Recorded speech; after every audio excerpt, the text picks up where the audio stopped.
સાબરકાંઠા સહિત સમગ્ર ભારતભરમાં આજે ભારે હર્ષોલ્લાસ સાથે રામનવમીની ઉજવણી થઈ રહી છે।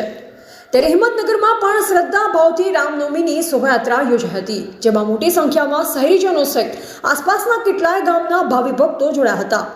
સાબરકાંઠાના હિંમતનગરમાં આજે ખાડિયા વિસ્તારમાંથી ભગવાન રામની શોભાયાત્રા યોજાઈ હતી, જેમાં સાબરકાંઠા જિલ્લા સાંસદથી લઈ વિશ્વ હિન્દુ પરિષદ સહિત વિવિધ અખાડાના સંતો મહંતો ખાસ હાજર રહ્યા હતા, જેમાં વર્ષોથી યોજાતા રૂટ ઉપર ચુસ્ત પોલીસ બંદોબસ્ત સાથે ભગવાન રામની યાત્રા યોજવામાં આવી। સાથોસાથ ભાવિ ભક્તોની ભીડમાં જય શ્રી રામના નારાથી સમગ્ર વિસ્તાર રામમય બન્યો હતો।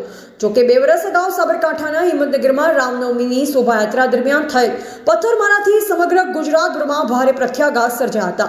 ત્યારે આજે શાંતિપૂર્ણ માહોલમાં રામનવમીની શોભાયાત્રા યોજવામાં આવી, તેમજ સાબરકાંઠા જિલ્લા સાંસદથી લઈ સામાજિક સંગઠનોએ પણ ભગવાન રામની શોભાયાત્રામાં ભાગીદાર બન્યા, તેમજ આજના તબક્કે રામનવમીની તમામની શુભેચ્છા પાઠવી હતી।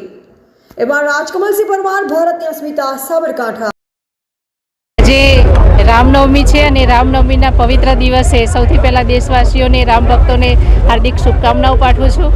અહીંયા હિંમતનગરમાં રામજી મંદિરમાં વિશ્વ હિન્દુ પરિષદ દ્વારા જે ભવ્ય આયોજન અને ભવ્ય મહાઆરતીનું આયોજન થઈ રહ્યું છે, સૌ રામ ભક્તો એમાં જોડાયા છે। જો વિશ્વ હિન્દુ પરિષદના જે આયોજન કર્યું છે એમને હું ખૂબ ખૂબ વંદન કરું છું, અને આ રીતે દેશમાં સનાતન ધર્મની જે ઉજાગર કરવા માટેની જે પ્રવૃત્તિઓ છે એના થકી યુવાધન અને વયોવૃદ્ધ સૌ મહિલાઓ પણ એમાં ઉપસ્થિત રહી અને એક સનાતન ધર્મનો સારો મેસેજ દેશમાં જાય એ રીતની આ પ્રવૃત્તિઓ છે।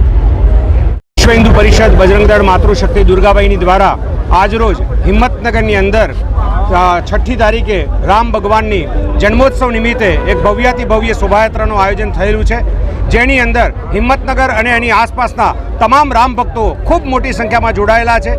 4 કરતાં પણ વધારે અખાડાઓ, 10થી વધારે ભજન મંડળીઓ અને 25 કરતાં પણ વધારે દુર્ગાબાઈની દીકરીઓ પણ તલવાર સાથે આજની શોભાયાત્રાની અંદર જોડાઈ છે, અને ભગવાન શ્રી રામ જે રીતે આદર્શ જીવન જીવ્યા છે એ રીતે હિન્દુ સમાજ આદર્શ જીવન જીવે એ પ્રેરણા મળે બધાને, એટલા માટે આજે શોભાયાત્રા અત્યારે છાપરિયા રામજી મંદિરથી શરૂ કરી અને મહેતાપુરા રામજી મંદિર ત્યાં સમાપન થશે, અને ત્યાં મહાઆરતીનો લાભ લઈ સૌ પ્રસાદ લઈને છૂટા પડશે।